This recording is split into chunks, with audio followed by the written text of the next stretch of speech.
Debian is a renowned Linux distribution that has stood the test of time since its inception in August 1993 by Ian Murdoch, marking it as one of the earliest operating systems built upon the Linux kernel, still actively maintained as of September 2025. Guided by the Debian project leader in foundational documents like the Debian Social Contract, Constitution, and Free Software Guidelines, volunteers collaborate over the Internet to steer the project in line with the principles of the GNU project and free software. Despite having been sponsored by the Free Software Foundation initially, Debian parted ways with GNU and the FSF due to its incorporation of non-free software repositories and firmware into its installation media starting from 2022. Over the years, Debian has evolved, with Bruce Perens taking the reins in 1996, steering the project through pivotal changes like the adoption of the ELF executable format, creation of the BusyBox program, and expansion to non-IA32 architectures. The evolution continued with successive releases like Debian 2.0 introducing new ports and the ratification of the first Debian Constitution in December. As the project progressed, annual leader elections were established from 1999, leading to the deployment of the Advanced Packaging Tool, APT, with Debian 2.1. The project's commitment to inclusivity was demonstrated through initiatives like DebConf, an annual conference for developers, and efforts to increase the accessibility of Debian through projects like Debian Accessibility. Debian faced challenges and controversies, such as the rebranding of Mozilla software in Debian, resulting in the creation of Iceweasel and IceDove.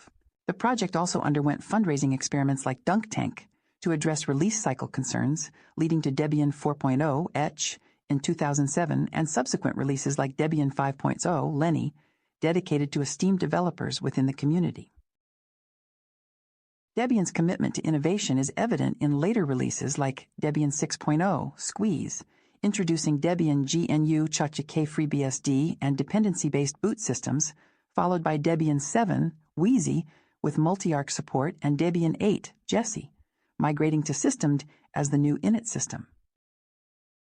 Subsequent versions like Debian 9 Stretch, Debian 10 Buster, Debian 11 Bullseye, and Debian 12 Bookworm continued to introduce advancements and enhancements, with Debian 12 marking a significant shift with the inclusion of non-free firmware in its installation media by default, under new provisions incorporated into the Debian Social Contract.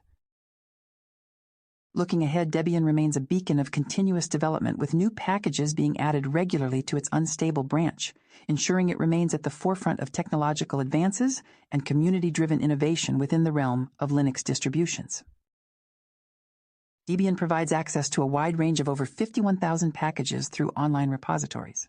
While Debian consists solely of free software, users can still access and install non-free software from these repositories. This operating system includes popular programs like LibreOffice, Firefox, Evolution Mail, K3B Disk Burner, VLC Media Player, GIMP Image Editor, and Evince Document Viewer. Often chosen for server purposes, Debian is frequently used in LAMP stack configurations. Besides server applications, Debian has seen increased utilization in cloud computing, containerization, and AI development, serving as a foundational element for Docker containers and being endorsed by Google Cloud for deep learning VMs. Different versions of the Linux kernel are available for each port, offering variations tailored to specific computer architectures. Within the realm of desktop environments, Debian presents a variety of options including XFCE, GNOME, KDE, Mate, Cinnamon, LXDE, and LXQT. Additionally, lesser-known window managers like Enlightenment, OpenBox, Fluxbox, and IceWM are offered. Debian has undergone shifts in default desktop environments over the versions, temporarily transitioning to XFCE due to space constraints before reverting to GNOME. Localization efforts extend to various parts of Debian, with translations provided for different languages in package descriptions, configuration messages, documentation, and the website. The extent of software localization varies by language, from well-supported ones like German and French to less translated languages such as Greek and Samoan. Multimedia support within Debian has posed challenges related to potential patent infringements, source code availability, and licensing restrictions. To address this, a third-party repository formerly known as DebianMultimedia.org offers software not found in Debian, like Windows Codecs and Adobe Flash Player. A choice of desktop environment can be made during installation from the boot menu.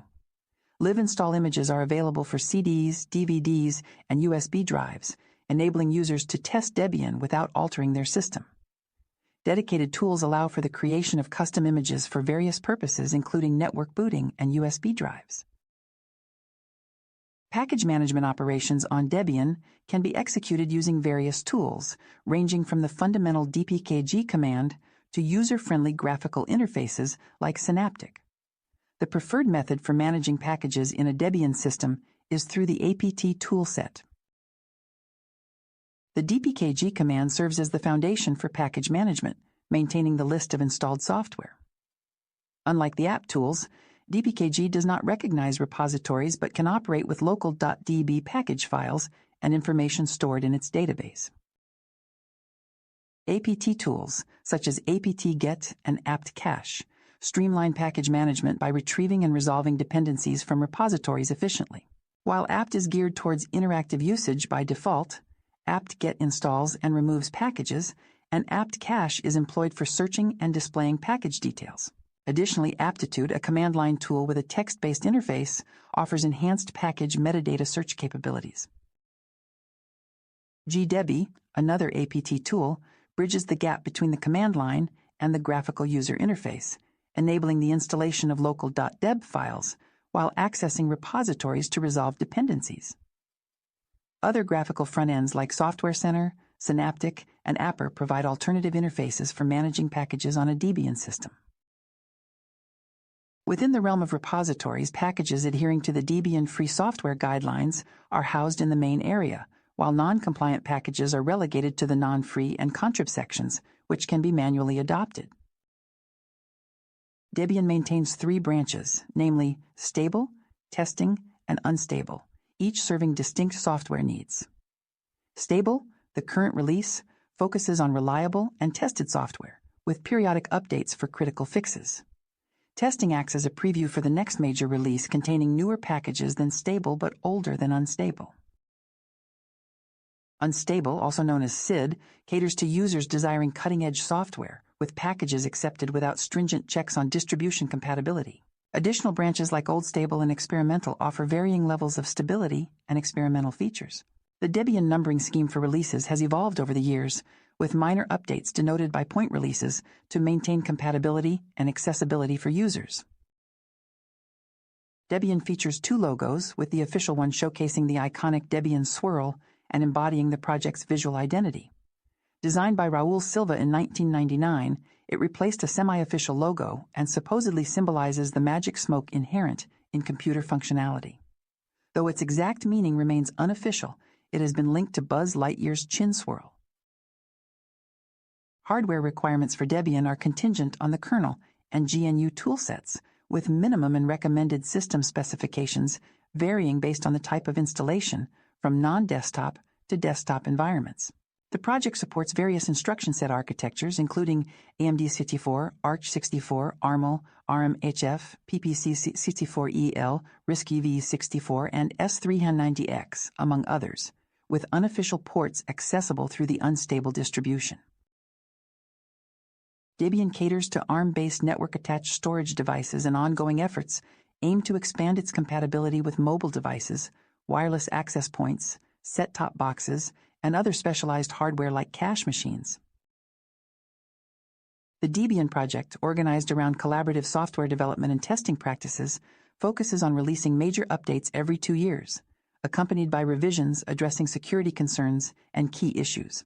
Fundamentally anchored by 3 foundational documents, the Social Contract, the Free Software Guidelines, and the Constitution, Debian operates as a volunteer-driven entity with a sizable developer community.